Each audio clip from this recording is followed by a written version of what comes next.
तर सर्वप्रथम नाशिक विकास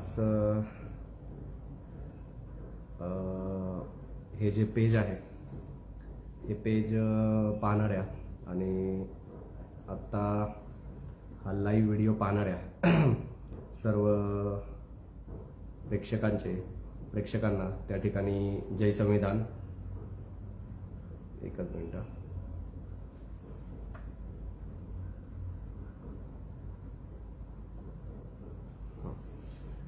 आता काही प्रॉब्लेम नाही आहे बहुतेक.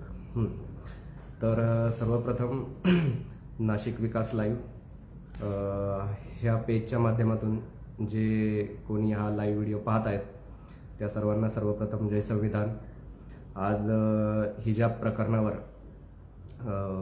मला या ठिकाणी बोलावलं त्याबद्दल सर्वप्रथम पेजचे जे काही ॲडमिन आहेत त्या सर्वांचे धन्यवाद. माझं नाव पैगंबर शेख. मी वेगवेगळ्या माध्यमातून जे आहे ते सामाजिक कार्य करत असतो आणि नाशिक विकास या पेजवर ही माझी येण्याची दुसरी वेळ आहे. याच्या अगोदर मी आर्थिक कुर्बानीच्या माध्यमातून आपल्या सर्वांसमोर आलो होतो आणि आज कर्नाटकमध्ये जे काही हिजाब प्रकरण घडलं आहे त्या विषयाच्या माध्यमातून जे आहे आपल्या सर्वांसमोर आलेलो आहे. आता मी आधी माझे मतं मांडेल, त्याच्यानंतर आपल्या ज्या काही प्रतिक्रिया येतील त्या प्रतिक्रियांवर उत्तरं देण्याचा किंवा त्याच्यावर आपल्याशी संवाद साधण्याचा जो आहे तो प्रयत्न करेल. तर सर्वात आधी ज्या काही आत्तापर्यंतच्या ज्या काही घटना घडलेल्या आहेत, ज्या काही गोष्टी घडलेल्या आहेत त्या एकूणच गोष्टी ज्या आहेत त्या निषेधार्ह गोष्टी घडलेल्या आहेत. की एखादे कनिष्ठ महाविद्यालय आहे, ज्या कनिष्ठ महाविद्यालयामध्ये एखादा ड्रेस कोड असतो आणि ज्या ठिकाणी ड्रेस कोड असतो त्या ठिकाणी हिजाब जे आहे ते परिधान करून येण्याची मागणी जी आहे ते काही मुस्लिम विद्यार्थिनीने कर्नाटकाच्या एका कनिष्ठ महाविद्यालयामध्ये केली.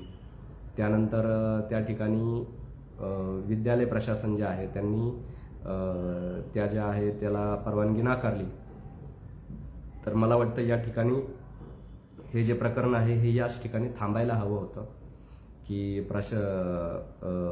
शाळा किंवा कनिष्ठ महाविद्यालय जे आहे त्यांचा एक ड्रेस कोड असतो आणि त्या ड्रेस कोडप्रमाणे जे आहे ती कनिष्ठ महाविद्यालय जे आहे ते चालत असतात. तर त्या ठिकाणी परवानगी नाही मिळाली तर त्या विद्यार्थिनींनी त्या ठिकाणी थांबायचं होतं, परंतु त्यांनी आंदोलन केलं. त्या आंदोलनाची देखील चर्चा आणि बातम्या ज्या आहेत त्या संपूर्ण देशभर ज्या आहेत त्या प्रसारित झाल्या. त्यानंतर मग त्यांनी आंदोलन केल्यानंतर कनिष्ठ महाविद्यालयाने त्यांना परवानगी दिली आणि ती परवानगी दिल्यानंतर त्या ठिकाणी जे आहेत काही विद्यार्थी होते. मग ते विद्यार्थी त्या ठिकाणी मुलगी जी आहे ती त्या मुलीच्या समोर भगवे जे काही आहेत ते सॅफ्रॉन जे आहे ते परिधान करून आले आणि त्यांनी त्या मुलीच्या समोर येऊन जय श्रीरामच्या घोषणा दिल्या आणि त्यानंतर त्या मुलीनेही अल्लाहू अकबरची घोषणा दिली. तर आणि त्याच्यानंतर जे काय आहे ते वातावरण संपूर्ण देशभरामध्ये जे आहे ते वातावरण ढवळून निघालेलं आहे आत्ता त्या प्रकरणावरून. मुळात सर्वात महत्त्वाची गोष्ट ही की मला असं वाटतं की ह्या सगळ्या ज्या काही गोष्टी आहेत या गोष्टी राजकीय परिप्रेक्ष्यातून आपण या गोष्टी नाही पाहिल्या पाहिजेत. या गोष्टी सामाजिक परिप्रेक्ष्यातून पाहिल्या पाहिजेत आणि या सगळ्या गोष्टींमध्ये राजकीय लोकांनी जे आहेत जेवढा कमीत कमी हस्तक्षेप ठेवता येईल तेवढा कमीत कमी हस्तक्षेप ठेवावा. परंतु देशामध्येच म्हणा किंवा कर्नाटकमध्येच म्हणा आणि प्रत्येकच ठिकाणी म्हणा की धर्माच्याच आधारावर किंवा धर्माच्याच काही गोष्टी वापरून ज्यावेळेस सरकार येतं सत्तेमध्ये येतं त्याच्यानंतर ज्यावेळेस लोकांची जी मेंदूच आहे ती त्या पद्धतीनंच कलुषित केली जातात. त्या ठिकाणी आपण काही गोष्टी ज्या आहेत त्या आपल्या हातामध्ये नसतात, परंतु त्या गोष्टी एका सर्टन लिमिटच्या नंतर वाढू नये याच्यासाठी तरी आपण निदान प्रयत्न केले पाहिजेत. तर सर्वात महत्त्वाची गोष्ट ही आहे की मला सर्वप्रथम ती मागणी जी आहे ती हिजाब परिधान करून द्यावा ही मागणीच मला योग्य वाटली नाही. कारण कनिष्ठ महाविद्यालय असतील, शाळा असतील यांचा एक ड्रेस कोड असतो आणि त्या विशिष्ट ड्रेस कोडमध्ये शाळेमध्ये विद्यार्थिनींनी यावे असा शाळांचा नियम असतो आणि त्या नियमावर जे आहेत त्या शाळा आणि कनिष्ठ महाविद्यालय चालत असतात.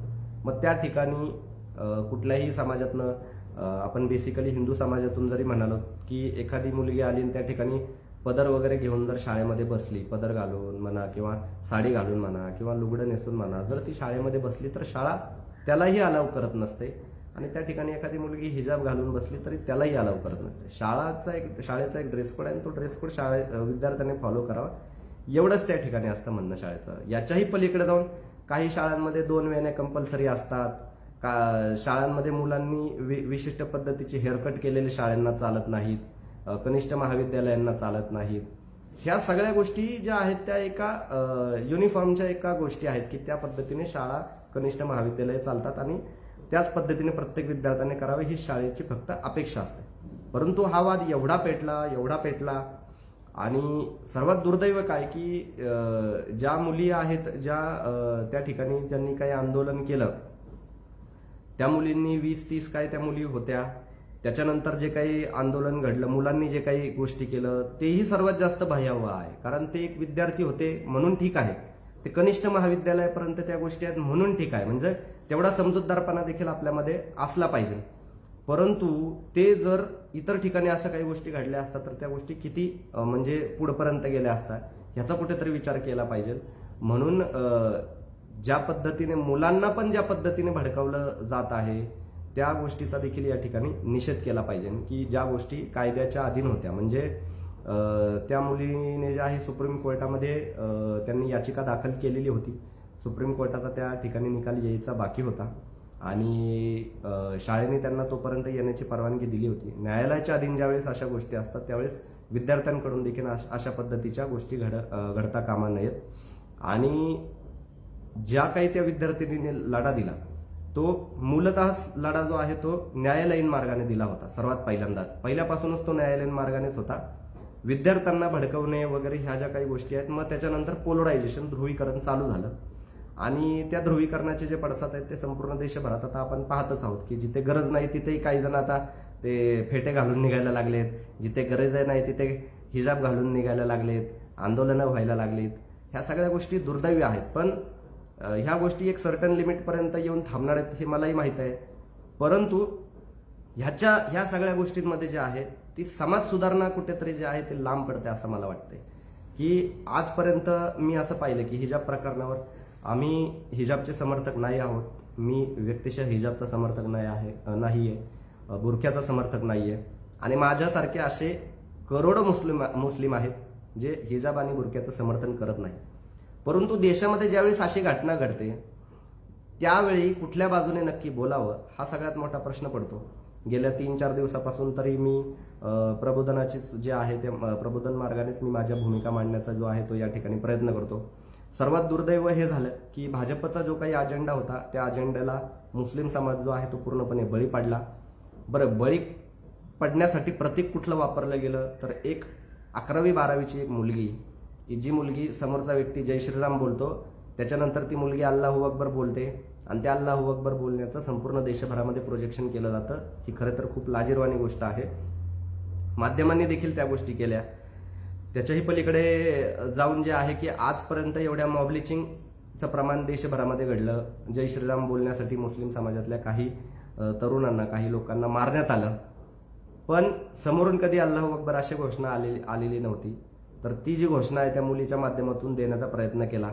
पहिल्या दिवशी तर बरेच मित्रमंडळी जे आहे ते वेगळ्याच काहीतरी आवेशामध्ये होते.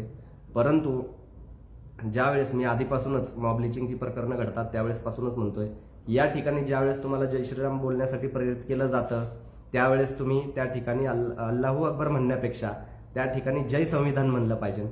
कारण की या देशामध्ये तुम्हाला राहण्याचा, जगण्याचा किंवा तुम्ही ज्या काही गोष्टी, जे काही अधिकार तुम्हाला या देशामध्ये मिळालेले आहेत ते संविधानाने मिळालेले आहेत आणि आपण जय संविधान सर्वात आधी म्हणायला पाहिजे.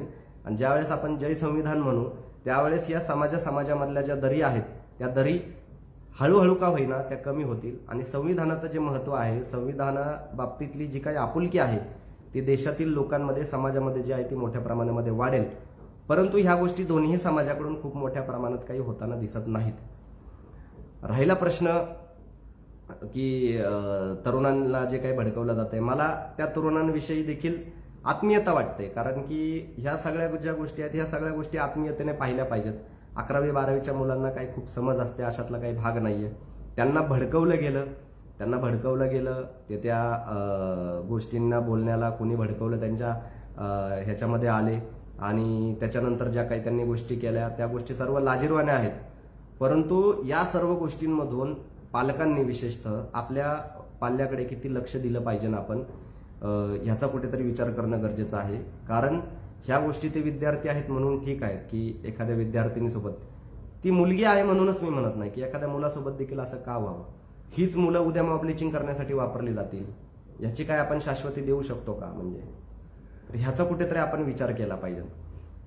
राहिला प्रश्न समाज सुधारणेचा, तर मी आधीपासूनच जे आहे हिजाबच्या जे आहे आणि बुरखाचा जे आहे त्याच्या समर्थनामध्ये मी कधीच नाहीये. कारण की माझं असं वैयक्तिक मत आहे की हिजाब आणि बुरखा ह्या गोष्टी इस्लाममध्ये कंपल्सरी नाहीयेत. परंतु आज जी काही घटना घडली, आज म्हणणं 3 दिवसापूर्वी जी काही घटना घडली, त्या घटनेनंतर ज्या पद्धतीनं मुस्लिम महिलांमध्ये ज्या पद्धतीनं एक अस्मिता वाद जो काही निर्माण करण्याचा प्रयत्न समाजामधले जे कट्टरवादी विचारांचे लोक होते त्यांना त्या गोष्टी सोप्या गेल्या. म्हणजे कसं की आपण म्हणतो बघा की 10 वर्षाचा मुलगा आहे, 20 वर्षाचा मुलगा आहे, 10 वर्षाचाच मुलगा आहे पण त्याला किती अभिमान आहे, त्याला काय काय गोष्टी येतात बघा, त्याला धर्माप्रती किती अभिमान आहे, 11वीतलीच मुलगी आहे, तू बघ तू 25 वर्षाची असून सुद्धा हिजाब घालत नाही. अशा पद्धतीच्या ज्या गोष्टी आहेत त्या घडायला किती वेळ लागणार आहे. कारण की त्या मुलींचं जे आदर्श जे आहे आत्ताच्या घडीला कशा पद्धतीनं दिलं जात आहे, कशा पद्धतीनं दिलं जात नाहीये याचा कुठेतरी विचार केला पाहिजे. त्या मुलीला त्या ठिकाणी समोर उभं राहून तिने घोषणा दिली, त्या मुलीला 5 लाखाचं जे आहे ते बक्षीस देखील एका संघटनेनं जाहीर केलं. त्याहून अधिक की महाराष्ट्रामध्ये म्हणा किंवा देशभरामध्ये म्हणा वेगवेगळ्या ठिकाणी माय हिजाब इज माय राईट वगैरे अशा पद्धतीची काहीतरी आंदोलनं केली गेली. मला ह्या ज्या काही सगळ्या गोष्टी आहेत ह्या सगळ्या गोष्टी आकलनाबाहेरच्या, म्हणजे मला मूर्खपणा ह्या गोष्टीचा वाटतो. का वाटतो? याच्या मागचं कारण असं की एक छोटीशी गोष्ट घडलेली आहे, छोटीशी गोष्ट की एका कनिष्ठ महाविद्यालयाचा एक ड्रेस कोड आहे, त्या ड्रेस कोडमध्ये यावं प्रत्येक विद्यार्थ्याने अशी त्या शाळेची कनिष्ठ महाविद्यालयाची इच्छा आहे. त्या ड्रेस कोडमध्ये ती विद्यार्थिनी येत नाही. बरं, त्या विद्यार्थिनीने देखील संवैधानिक मार्गाने जे आहे तिचा कोर्टामध्ये लढा चालू होता, त्या दॅट इज डिफरंट थिंग, की तो वेगळाच विषय. परंतु ह्या छोट्याशा गोष्टीसाठी मुस्लिम महिलांनी हिजाब घालून बुरखा घालून माय हिजाब इज माय राईट अशा गोष्टी करण्याची काहीही आवश्यकता नाहीये. का आवश्यकता नाहीये? कारण या देशामध्ये तुम्हाला तुमचा हिजाबचा आणि बुरख्याचा जो काही अधिकार आहे तो कोणी काढून घेतलेला नाहीये. तो मुद्दा फक्त 12वी पर्यंतच्या विद्यार्थ्यांसाठी विद्यार्थिनींसाठी जो आहे तो लागू आहे. आजही महाविद्यालयांमध्ये पुणे विद्यापीठ असेल, इतर कुठलीही महाराष्ट्रातली किंवा देशातली कुठलीही विद्यापीठं असतील जे 12वी नंतरचे जे आहे ग्रॅज्युएशनसाठी किंवा इतर कुठले कोर्सेस म्हणा त्याच्यासाठी जे आहे ते शिक्षण देतात, तर त्या सगळ्या महाविद्यालयांमध्ये जे आहे ते बुरखा अलाव आहे. तिथे कुठेही बुरखा हिजाब ह्या गोष्टींचं काहीही बंधन नाही. घाला अथवा नका घालू तो तुमचा प्रश्न आहे. हा विषय फक्त आणि फक्त कनिष्ठ महाविद्यालय आणि विद्यालयांचा होता. तर हा मुद्दा तुम्ही पर्सनली घेण्याची किंवा कोणालाही पर्सनली कोणी घेतला नव्हता, पण तो लादला गेला. मला असं वाटतंय आपण दोन्ही बाजूने बोललं पाहिजे की ज्या पद्धतीनं संघाला पूरक असं वातावरण या देशामध्ये गेल्या 2 दिवसांमध्ये निर्माण करण्याचा प्रयत्न केला गेला, त्याच पद्धतीनं मुस्लिम समाजातील महिला या बुरख्यासारख्या पिंजऱ्यामध्ये असाव्या असं ज्यांना वाटतं त्यांच्यासाठी देखील हे वातावरण पूरक झालं ना. याचा देखील कुठेतरी विचार केला पाहिजे आपण. सगळ्यात चुकीचं काय घडलं की बीडमध्ये म्हणा काही ठिकाणी पहिले हिजाब फिर किताब अशा पद्धतीचे बोर्ड लागले गेले. म्हणजे मला मुस्लिम महिलांच्या एकूण जे काही आंदोलनासाठी हिजाब प्रकरणी जे काही रस्त्यावर उतरतात, मला त्यांच्या बुद्धिमत्तेविषयी त्यांच्या मानसिकतेविषयी मला म्हणजे काय म्हणतात त्याला की मला वाईट वाटतं ह्या गोष्टीचा, की ती सध्याच्या घडीला घोषणा जरी असली तरी ती एक सूचना आहे आणि काही वर्षांनी ती तुम्हाला दिली जाणारी एक धमकी आहे की पहिले हिजाब फिर किताब. तू जर हिजाब नाही परिधान केला तर तुझ्या हातात आम्ही पुस्तक देणार नाही, तुझी शिक्षणाची जी दरवाजे आहेत ते कायमचे बंद होतील. ही एक प्रकारची ती धमकी आहे, ती सूचना आहे तुम्हाला. आत्ता तर ती सूचना आहे, पुढे जाऊन ती धमकी आहे, नंतर बर्डन आहे त्या गोष्टीचं. हे का समजत नाहीये आपल्याला? माय हिजाब इज माय राईट ह्या गोष्टी करण्याची कुठेच काही गरज नाहीये, कारण कनिष्ठ महाविद्यालयांचा एक ड्रेस कोड आहे. बरं, आता विद्यालयांबाबतीत आणि महाविद्यालयांबाबतीत जरी बोलायचं गेलं, आपल्या तिथे विद्यालयांचे प्रकार आहेत. विद्यालयांचे प्रकार काय आहेत आपल्याकडे, की आपल्या तिथे एकतर स्थानिक भाषा जी आहेत त्या स्थानिक भाषांच्या शाळा आहेत. ठीक आहे, महाराष्ट्राचा जर विचार घ्याल तर मराठी भाषांच्या शाळेत, मराठी शाळा ज्यांना आपण म्हणतो. दुसऱ्या शाळा ज्या आहेत त्या शाळा आहेत उर्दू शाळा आहेत आपल्या महाराष्ट्रामध्ये. त्याच्यामध्ये बहुसंख्य हा मुस्लिम समाज असतो, परंतु फक्त मुस्लिमच समाज असतो अशातलाही भाग नाहीये त्या ठिकाणी. तिसऱ्या आहेत कॉन्व्हेंटच्या शाळा. तर आता मराठी शाळांचा एक ड्रेस कोड आहे. मराठी शाळांमध्ये हिजाब, पदर वगैरे काही नसतो त्या ठिकाणी. दुसऱ्या आहेत उर्दू शाळा. आता उर्दू शाळामध्ये पहिलीपासूनच्या ज्या विद्यार्थिनी आहेत त्या विद्यार्थिनी हिजाब घातलेल्या असतात. बरं, उर्दू शाळा ह्या एका विशिष्ट भाषेच्या शाळा आहेत, त्या कुठल्याही धर्माच्या नाही. आता कॉन्व्हेंटमध्ये तर ह्या दोन्ही गोष्टी चालत नाही. बरं, आता कॉन्व्हेंटमध्ये तुम्हाला ख्रिसमससाठी जे आहेत 15 दिवस, महिनाभर काहीतरी सुट्ट्या मिळतात, त्या मराठी शाळांमध्ये मिळत नाही, उर्दू शाळांमध्ये मिळत नाही. रमजान महिन्यामध्ये जी ट्रीटमेंट तुम्हाला उर्दू शाळांमध्ये मिळते ती मराठी शाळांमध्ये मिळत नाही, ती कॉन्व्हेंटमध्ये मिळत नाही. हे फरक आहेत शाळांमधले आपल्या तिथे, आणि ह्याच्यावर आपण बोलणार आहोत की नाही? बरं, याच्याही पलीकडे जाऊन हा मुद्दा राष्ट्रीय झाला, आंतरराष्ट्रीय झाला. 12वीच्या 11वीच्या 12वीच्या शाळांची तुलना ही डायरेक्ट संसदेशी करण्यात आली. इम्तियाज जलील सारखे व्यक्ती म्हणतात संसदेमध्ये भगवा घालून आलं तर चालतं, तर कॉलेजमध्ये शिकताना का नाही चालत? आपण कनिष्ठ महाविद्यालयांची तुलना ही संसदेशी करणार आहोत का? याचा कुठेतरी विचार केला पाहिजे ना आपण. आपल्याला ह्या गोष्टीचा समज पाहिजे की आपण नक्की करतोय काय बुवा, आणि आपल्याला नक्की केलं काय पाहिजे. आपण एखाद्या समाजाला त्या ठिकाणी एका विशिष्ट धर्मांधतेच्या दरीमध्ये जे आहे ते झोकवत आहोत, एका अधिकाराच्या नावाखाली, काय म्हणतात की धर्म स्वातंत्र्य आहे याच्या नावाखाली आपण एका विशिष्ट समाजाच्या महिलांना एका खोल दरीमध्ये लोटत आहोत. हे कुठेतरी आपल्याला समजलं पाहिजे. सर्वात महत्वाची गोष्ट, मुस्लिम महिलांमधून देखील मला वाईट वाटतं ह्या गोष्टीचं, आणि मी ह्या गोष्टी आत्मीयतेने पाहतोय.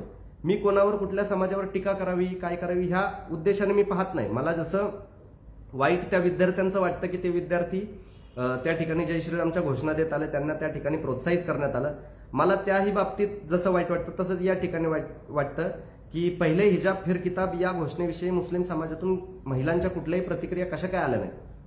ज्या वेळेस आपण म्हणतो की हिजाब हा लादलेला नाहीये, ज्यावेळेस आपण म्हणतो की हिजाबसाठी कुठलंही कंपल्शन नाहीये, त्या ठिकाणी समाजामधून अशा घोषणा कशा काय येऊ शकतात? आज मालेगावमध्ये त्या ठिकाणी हजारो महिलांचा जो आहे तो मेळावा घेतला आणि मौलाना त्यांना मार्गदर्शन करणार. मला तर विशेष वाटतं, म्हणजे मला असं वाटतं की महिलांची जी क्रांती आहे ती आता इथपर्यंत येऊन ठेपलेली आहे की महिलांनी आता इथून पुढे जी काही क्रांती, सामाजिक क्रांती करायची आहे त्याच्यासाठी पुरुषांची त्यांना गरज नाहीये सामाजिक क्रांती करण्यासाठी. तर पुरुषांनीच त्यांना मार्गदर्शन करावं, पुरुषांनीच त्यांना सांगावं. बरं, याचा अर्थ महिलांच्या पोशाखावर जर मी बोलतोय किंवा हिजाब वगैरेवर मी बोलतोय, याचा अर्थ हिंदू धर्मीयांच्या किंवा शीख धर्मीयांच्या किंवा इतर कुठल्याही धर्मीयांच्या त्यांच्यामध्ये सुद्धा महिलांना काही खूप चांगलं असं काही बाबा व्यक्ती स्वातंत्र्य आहे पोशाखांचा, अशातला काही भाग नाहीये. माझं असं मत आहे की जे काही पोशाख महिलांना दिलेले आहेत ते सर्व पुरुषी मानसिकतेतून आलेले आणि काय म्हणतात त्याला, पुरुष प्रधान संस्कृतीतून आलेल्या गोष्टी आहेत. या सगळ्या गोष्टी महिलांना त्या स्वच्छेने स्वीकारलेले नाहीयेत. ज्या काही गोष्टी तुम्ही पाहाल, महिलांचे जे काही वस्त्र आहेत त्या सगळ्या गोष्टी पुरुष प्रधान संस्कृतीतून आलेल्या आहेत, त्या महिलांनी स्वतःहून स्वीकारलेले नाहीयेत. आज आपण हिजाब म्हणतो, बुरखा म्हणतो, मला विशेष वाटतं, म्हणजे एखाद्या महिलेचं तोंड बघितल्यावर कोणाला काय त्रास होतोय मला हेच समजत नाही. मी वारंवार हे सांगतोय की बाबा एखादी महिला ज्या ठिकाणी तोंड लपवते म्हणण्यापेक्षा तोंड झाकते, की कुठल्याही पुरुषाला जे आहे आपण परपुरुष वगैरे ह्या सगळ्या ज्या काही गोष्टी, संकल्पना ज्या काही बनवलेल्या आहेत, परपुरुष आणि हे आपली एक आयडेंटिटी आहे. तोंड ही आपली एक आयडेंटिटी आहे, आपला चेहरा ही एक आपली आयडेंटिटी आहे, आणि ती आयडेंटिटी आपण का लपवावी कोणापासून? म्हणजे एखाद्या कुठल्याही पुरुषाची, म्हणजे पुरुषाची मानसिकता जी आहे ती खराब आहे, त्याच्यासाठी स्त्रीने आपला जो चेहरा आहे तो का लपवावा असं मला वाटतं. आणि ह्या कुठल्या तरी संकल्पनेच्या आणि कुठल्या तरी गोष्टीच्या आधारावर महिलांना जे आहे तो दडपण्याचा प्रकार जो आहे तो केला जातो असं मला वाटतं.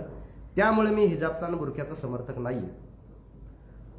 आपण धार्मिक अंगाने जरी पाहिलं तरी कुराणात देखील हिजाबचा आणि बुरख्याचा कुठेही उल्लेख नाहीये. हा एक कल्चरचा भाग आहे, त्याचं कंपल्शन नाहीये. कल्चरचा इन द सेन्स ज्या ज्या ठिकाणी, काही ठिकाणी मुस्लिम राहतात बाबा, काही ठिकाणी जसं हिंदू धर्मियांमध्ये साडी घातली जाते, शीख धर्मियांमध्ये ड्रेस घातला जातो, किंवा इतर प्रत्येक धर्मियांमध्ये काही ना काहीतरी त्या ठिकाणी घातलं जातं. तर तसंच जो आहे तो मुस्लिम समाजातील जो आहे तो महिलांचा एक पोशाख आहे. That's it. त्याच्या पलीकडे काही नाहीये ते. पण तो एका विशिष्ट धर्माचा आहे, म्हणजे चेहरा दाखवणं जे आहे ते ईश्वराने काहीतरी अलाव केलेलं नाहीये. बुरखा घातला नाही तर तुम्ही दोजकमध्ये जाल. ह्या ज्या काही संकल्पना सांगून महिलांना ज्या पद्धतीने बुरखा घालण्यासाठी उद्युक्त केलं जातं, मला ह्या गोष्टी देखील चुकीच्या वाटतात. आणि मुस्लिम समाजामध्ये या गोष्टीसाठी समाज सुधारणेची खूप मोठी गरज आहे. परंतु ह्या गोष्टी होत नाहीत. का होत नाहीत? ह्याच्या मागचं कारण हे की मुस्लिम समाजाचा अर्ध आयुष्य ते देशभक्त आहेत का देशद्रोही आहेत हे सिद्ध करण्यामध्ये जातं. दुसरी गोष्ट, अर्ध आयुष्य जे आहे ते कंटिन्यू असे काहीतरी विषय येत राहतात, त्याच्यामध्येच जातं. मग समाज सुधारणा हा विषय होणार कधी? माध्यमांमध्ये देखील आपण पाहाल तर एकीकडं हिजाबला समर्थन करणारे असतात, तर दुसरीकडे हिजाबला विरोध करणारे हिंदू समाजातले दाखवतात डायरेक्टली. ह्याच्यामध्ये काहीच नाही दाखवत. म्हणजे बॅलन्स विचार मांडणारे जे बाबा हिजाबला समर्थन देखील करत नाहीयेत, परंतु ही जी काही घटना घडली ह्या घटनेचा निषेध देखील करतात, असे बॅलन्स विचारांचे लोक जे आहेत ते माध्यमांमध्ये दाखवले जात नाही. मुस्लिम समाजामध्ये देखील समाज सुधारणेचा एक मोठा वारसा आहे, परंतु तो वारसा, त्या गोष्टी माध्यमांमध्ये दाखवल्याच जात नाही. आजच्या घडीला जर तुम्ही पाहाल की मुस्लिम समाजामधून ज्यावेळेस लोक भूमिका मांडायला सुरुवात करतील की बाबा हिजाब हा कंपल्सरी नाहीये, बुरका हा कंपल्सरी नाहीये, तो महिलेचा व्यक्ती स्वातंत्र्याचा अधिकार आहे, जिला तो परिधान करायचा आहे ती तो करेल, जिला नाही करायचं तो नाही करेल. हा विचार मुस्लिम समाजातून मुस्लिम समाजात कधी जाणार आहे? हा सर्वात मोठा प्रश्न आहे की मुस्लिम समाजातून मुस्लिम समाजात हा विचार कधी जाणार आहे? त्या ठिकाणी लादलं जाते प्रत्येक गोष्ट. म्हणजे आम्ही तुम्हाला हिजाब घालून देणार नाही, आम्ही तुम्हाला बुरखा घालून देणार नाही. मुस्लिम समाजातून जे लोक म्हणतात त्यांना पुढे आणलं पाहिजे ना, तर ते होतच नाही. त्याच्यामुळे प्रबोधन, समाज सुधारणा ह्या गोष्टी मुस्लिम समाजामध्ये होत नाहीत, अशातला भाग नाही. आम्ही आमच्या इंडिव्हिज्युअल लेवलवर खूप काही गोष्टी करतो, परंतु त्याला ज्या स्वरूप जे मोठ्या प्रमाणामध्ये मिळायला पाहिजे ते मिळत नाही. कारण या देशामध्ये धर्माच्या नावावर जे आहे ते ध्रुवीकरण करून सत्तेमध्ये यायचं, वेगवेगळ्या माध्यमातून सत्तेमध्ये यायचं, किंवा लोकांवर जे आहे ते वर्चस्व गाजवायचं, हे खूप आधीपासून चालू आहे. आणि ह्याच्यासाठी लोकांची मानसिकता देखील जी आहे ती जबाबदार आहे. म्हणजे समाज प्रबोधन करणारे जे लोक आहेत आपल्याकडे, आता गेले 2000 वर्षापासूनचा समाज सुधारणेचा जो आहे तो वसा आहे आपल्या देशात. पण समाज सुधारतो का? नाही सुधारत. ही एक प्रोसेस असते. आत्ताच्या घडीला तुम्ही पाहाल की मुस्लिम समाजामध्ये 100%च महिला हिजाब आणि बुरखा घालतात का? तर नाही घालत. 50% महिला सुद्धा मुस्लिम समाजातल्या बुरखा आणि हिजाब परिधान करत नाहीत. परंतु जे काही वातावरण गेल्या 2-3 दिवसामध्ये निर्माण केलं गेलं, जे काही निर्माण झालं, मला वाईट वाटतं, मला खेद वाटतं या विषयाचा की ज्या महिलांना बुरखा आणि हिजाब परिधान करायचा नव्हता त्याही महिलांवर अनपेक्षितपणे जे आहे ते बर्डन निर्माण झालं की त्यांनी हिजाब परिधान करणं जे आहे ती आता नीट झाल्यासारखं झालं.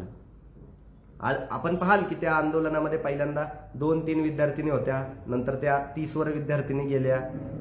प्रत्येकालाच आता शाळेमध्ये एखाद्या ठिकाणी हिजाब घालून 2 मुली जातात, तर मग बाकीच्या मुली का जात नाहीत बाबा हिजाब? म्हणजे हे मोरल पोलिसिंग जे आहे ना, त्या गोष्टी सुरुवात होतात की का घालत नाहीत महिला बुरखा बाबा, की बुरख्यासाठी एवढ्या हजारो महिला रस्त्यावर निघतात आणि एकीकडे काही महिला बुरखाच घालत नाहीत. पण ज्या महिला बुरखा घालत नाहीत त्या महिलांचा आवाज आपण का नाही दाखवत? आपण माध्यमांमध्ये दाखवला पाहिजे, आपण ते दाखवलं पाहिजे, बोललं गेलं पाहिजे की बऱ्याच महिला आहेत ज्या बुरखा परिधान करत नाहीत, त्यांना बुरखा परिधान करणं आवडत नाही. ज्यांना आवडते तो त्यांनी घालावा, परंतु पहिले हिजाब फिर किताब ह्या ज्या काही घोषणा दिल्या जातात ह्याचं महिलांमधून पूर्णपणे तीव्रपणे निषेध झाला पाहिजे असं माझं म्हणणं आहे. कारण की ही घोषणा पुढे जाऊन तुमच्यावर एक पद्धतीची केली जाणारी जबरदस्ती आहे. आणि आपण म्हणतो की बुरखाची जबरदस्ती, हिजाबची जबरदस्ती कोणावर नसते. हा खूप मोठा गैरसमज आहे.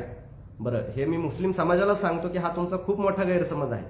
काय गैरसमज आहे? ज्यावेळेस आपण लहानपणापासून एखाद्या मुलीला ज्यावेळेस शिकवतो की बाबा तू मुलगी आहेस, तुला हे हिजाब घातलं पाहिजे, तू मुलगी आहेस, तुला हे बुरखा घातला पाहिजे, तुला तुझं तोंड लपवलं पाहिजे, तुला तुझं तोंड झाकलं पाहिजे, हे ज्यावेळी आपण तिला शिकवतो त्यावेळी ती मुलगी आपसुकच हिजाब आणि बुरखा घालणार.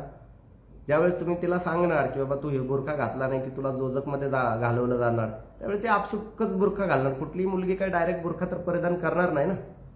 ह्याचाही कुठेतरी विचार केला पाहिजे. आणि मला असं वाटतं की ह्या ज्या काही गोष्टी आहेत ह्या माध्यमातून जे आहे महिलांचं त्या ठिकाणी शोषण होतं असं मला वाटतं.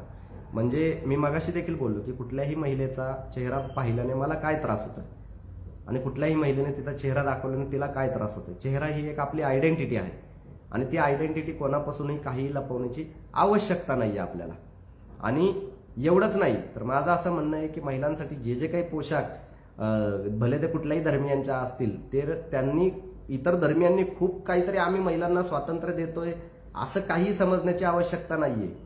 कारण की प्रत्येकच समाजामध्ये महिलांना जे आहे ते शोषित ठेवलं गेलेलं आहे आणि माझ्या हिशोबी महिलांचा कुठलाही धर्म नसतो. त्यांचा धर्म जर कुठला असेल तर तो शोषित हा एकच धर्म असतो आणि त्यांचं शोषण हे वेगवेगळ्या माध्यमातून होतं.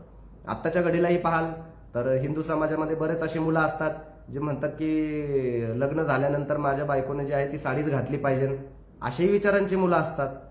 तर त्याला पण आपण थांबवू शकत नाही. आपण म्हणत नाही ना की काय बाबा हे बर्डन दिलंय का काय दिलंय हे कोणाला माहित नसतं. काय मुलगी काय कुठे आंदोलन वगैरे करत नाही त्या गोष्टीसाठी. पण ह्या गोष्टी देखील आपण मान्य करू अथवा न करू परंतु वास्तव आहेत. महिलांचे पोशाख हे महिलांनी निवडलेले बहुतांश नसतात. मी तर म्हणतो आत्ताच्या घडीला भारतासारख्या देशामध्ये 10% देखील अशा महिला नसतील. 10% बरं का, हे पण खूप मोठी संख्या सांगतोय की 10% देखील महिला नसतील की ज्या स्वतःचा पोशाख हा स्वतः निवडतात.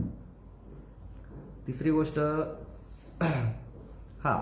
सगळ्यात महत्वाची गोष्ट ही की हिजाब वगैरे ह्याच्यावरनं ज्या काही गोष्टी घडल्या मला हसायला आलं. म्हणजे लिटरली मी पण 1-2-3 आंदोलनांमध्ये काही ठिकाणी पाहण्यासाठी ते आंदोलनं गेलो की मुली सर्व ज्या आहेत त्या आंदोलनामध्ये हिजाब घालून आलात. मला विशेष वाटलं काही ठिकाणी ज्या आहेत. कधी मी एवढं मुस्लिम समाजातल्या महिला ह्या कधी हिजाब परिधान करून म्हणजे हिजाब तर नव्हताच, बुरखाच घातलेल्या बहुतांश महिला मुली होत्या.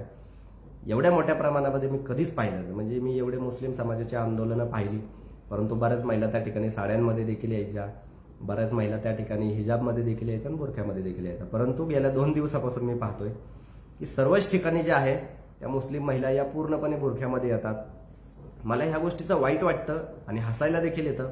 का हसायला येतं हे मी तुम्हाला सांगतो की आत्ताच्या घडीला आता इथे किती लोक जे मला पाहतायत हा व्हिडिओ ते पुण्यात किती जण राहतात मला माहीत नाही.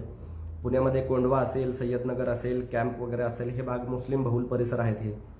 ह्या भागामध्ये मुलं जी आहेत ती पेन्सिल कटच्या पॅन्ट घालतात, टाईट टी शर्ट घालतात, टाईट शर्ट घालतात, कलरफुल केस केलेले असतात, कलरफुल गॉगल घालतात आणि ह्यांच्या मागे बसलेले जे काही ह्यांच्या म्हणजे महिला असतात, ह्यांच्या बायको असतात, काय असतात त्या बुरख्यामध्ये असतात. म्हणजे मला ह्या गोष्टीचं कौतुक वाटतं की पुरुष तर एका ठिकाणी अपडेट होतोय परंतु महिलेला अपडेट होऊन देत नाही. महिलेला तो बुरख्यामध्येच ठेवणार. मला वाटतं ही कुठेतरी जी मानसिकता आहे ही कुठेतरी मानसिकता आपण बदलली पाहिजे. पुरुष ज्या पद्धतीने वेशभूषेमध्ये, ज्या ठिकाणी केशभूषेमध्ये किंवा इतर कुठल्याही बाबतीमध्ये ज्या पद्धतीने अपडेट होत आहेत, मुस्लिम पुरुष काय दिवसभर साफा घालून बसलेले नसतात. काही ठिकाणी तर मी पाहतो की बऱ्याच ठिकाणी मुस्लिम पुरुष हे कोट आणि टाय लावून असतात आणि त्यांच्यासोबत बुरख्यामध्ये महिला असतात. म्हणजे दाखवायचं काय असतं, म्हणजे काय दाखवायचं असतं मला ते समजत नाही. की महिलांना पोशाख निवडीचा अधिकार नाहीये, मला वाटतं आपण असंच दाखवतो. आणि मी परत एकदा सांगतो की ह्या सर्व गोष्टी मी टीका करण्याच्या उद्देशाने बोलत नाहीये. मला त्या महिलांविषयी देखील एक आत्मीयता वाटते. दुसरी गोष्ट, मला त्या महिलांविषयी विचार न करणाऱ्या पुरुषांच्या मानसिकतेबाबतीत देखील एक आत्मीयता वाटते की आपण का असं वागतोय एकमेकांसोबत. आपण एक काळ असा होता की आपण अप्रगत होतो, आपण प्रगतीच्या दिशेने वाटचाल करतोय. आपण प्रगतीच्या दिशेने वाटचाल होत असताना आपल्यामध्ये दिवसेंदिवस बदल होतोय. आपली जी माध्यमं आहेत ती माध्यमं बदलत आहेत प्रत्येक गोष्टीची. आपलं जे काही राहणं जे आहे, राहणीमान जे आहे ते बदलत आहे. आपले जे कपडे आहेत ते बदलत आहेत. तर ह्या कपड्यांमध्ये मुस्लिम पुरुषांचे कपडे देखील बदलत आहेत, त्यांचे राहणीमान बदलत आहे. मग स्त्रियांनी का बदलू नये? स्त्रियांनी देखील बदलायला हवं. आणि मी असं ठामपणे सांगतो की इस्लामचा असा कुठलाही ड्रेस कोड नाहीये. महिलांनी हिजाब परिधान केला काय आणि नाही केला काय त्याने इस्लामला, अल्लाहला काही फरक पडत नाही. आपल्यावर स्वतःहून स्वेच्छेने बर्डन टाकून घेण्याची आवश्यकता नाहीये. बरं, तुम्ही म्हणाल की तुम्हाला हे बोलण्याचा अधिकार कोणी दिला? तर मी म्हणतो की मौलानांना महिलांना बुरखा घाला आणि हिजाब घाला हे सांगण्याचा अधिकार कोणी दिला? त्यांना हा अधिकार नाहीये, कुठल्याही पद्धतीचा अधिकार नाही. जर अभ्यासाविषयी विचाराल तर मी देखील 5 ते 6 वेळा कुराण वाचलेलं आहे. मी मातृभाषेतून देखील वाचलेलं आहे. मला तरी कुराणामध्ये कुठेही हिजाब आणि बुरख्याविषयीचा उल्लेख दिसलेला नाहीये. त्या ठिकाणी पडद्याचा उल्लेख आहे, परंतु तो पडद्याचा जो उल्लेख आहे तो हुजूर आप सल्लल्लाहु अलैहि वसल्लम प्रेषित मोहम्मद पैगंबर, ज्यांच्यावर माझं खूप मनापासून प्रेम आहे, त्या प्रेषितांच्या पत्नींविषयी जो आहे तो उल्लेख केला गेलेला आहे फक्त पडद्याचा. इतर कोणाही विषयी पडद्याचा उल्लेख त्या ठिकाणी केला गेलेला नाहीये. तर कृपा करून माझी अशी सर्वांना विनंती आहे की ह्या सगळे हे जे काही हिजाबचं प्रकरण घडलंय, ह्या हिजाबच्या प्रकरणावरून कृपया मुस्लिम महिलांवर जे आहे ते अशा पद्धतीचं बर्डन निर्माण होईल की त्यांनी हिजाब घालूनच घराबाहेर निघावं, अशा पद्धतीचं काही समाजातूनच एक बर्डन निर्माण होईल. कृपया अशा कुठल्याही गोष्टी ज्या आहेत त्या अनपेक्षितपणे आपल्याकडे घडू नये, असं करू नका. पहिले हिजाब, फिर किताब, अजून बऱ्याच काही घोषणा दिल्या गेल्या आणि वाईट ह्याचं वाटतं की ह्याच्यामध्ये महिलांचं प्रमाण मोठ्या प्रमाणामध्ये याचं वाईट वाटतं की बाबा तुमचं तोंड दाखवल्याने कोणाला काय फरक पडणार आणि तुमचं तोंड पाहिल्याने कोणाला काय फरक पडणार आहे. मला तर हे अजूनही समजलेलं नाहीये. कोणाला समजलं असेल तर कृपया समजावा, एवढंच सांगतो. आणि याच्याही पलीकडे जाऊन व्हिडिओचा शेवट करताना मी सर्वांना हे आवाहन करतो की या ज्या काही सगळ्या गोष्टी आहेत या समाज सुधारणेच्या गोष्टी आहेत. कुठलाही समाज हा परिपूर्ण नाहीये. आपल्याला असं वाटतं की आपण खूप परिपूर्ण झालेलो आहोत, आपण खूप बदलाच्या दिशेने चाललेलो आहोत. तर त्याच्यामध्ये सध्याच्या घडीला धर्मांधतेची जी काही एक हे आहे ना, काय म्हणतात त्याला, खुट्टी, ती खुट्टी आपल्यामध्ये खूप घाण ठोकलेली आहे धर्मांधतेची. आणि ती प्रत्येकच समाजामध्ये ठोकली गेलेली आहे खुट्टी. आणि ती जी खुट्टी आहे ती आपल्याला काढावी लागेल असं मला वाटतंय की आपल्याला जर बदलायचं असेल. परंतु मी नकारात्मक देखील नाहीये या सर्व गोष्टींमध्ये, मी पॉझिटिव्ह खूप आहे. कारण बदल खूप मोठ्या प्रमाणामध्ये होतोय. कोणी कितीही या घडीला काहीही सांगितलं, काहीही बोललं, धर्मांध बनवण्याचा जरी प्रयत्न केला तरी मला असं वाटतं की लोक जे आहेत त्या आयुष्याला किंमत देणाऱ्या लोकांची संख्या जी आहे ती दिवसेंदिवस वाढत चाललेली आहे. आपल्या वैयक्तिक आयुष्याला किंमत देणाऱ्या लोकांची संख्या जी आहे ती दिवसेंदिवस वाढत चाललेली आहे. आणि त्यामुळं हा धर्मांधपणा जो आहे तो धर्मांधपणा 21व्या शतकामध्ये जो आहे तो मला असं वाटतं की काही वर्षांनी, काही दशकांनी जो आहे तो संपून जाईल असं मला वाटतं. आणि मी या बाबतीमध्ये खूपच जास्त सकारात्मक आहे. भले ते पाहण्यासाठी मी असेल नसेल मला माहिती नाही, परंतु मला असं वाटतं की इथून पुढची जी पिढी आहे ती खूप मोठ्या प्रमाणामध्ये धर्मांध असेल मला असं वाटत नाही. काल ज्या काही परवा दिवशी ज्या जय श्रीरामच्या घोषणा दिल्या, त्या मुलांना देखील बरेच मुलं अशी असतील बहुतेक की त्यांना त्या गोष्टी योग्य वाटल्या नसाव्यात किंवा मे बी त्यांच्यामध्ये बदल होण्यासाठी वेळ लागेल.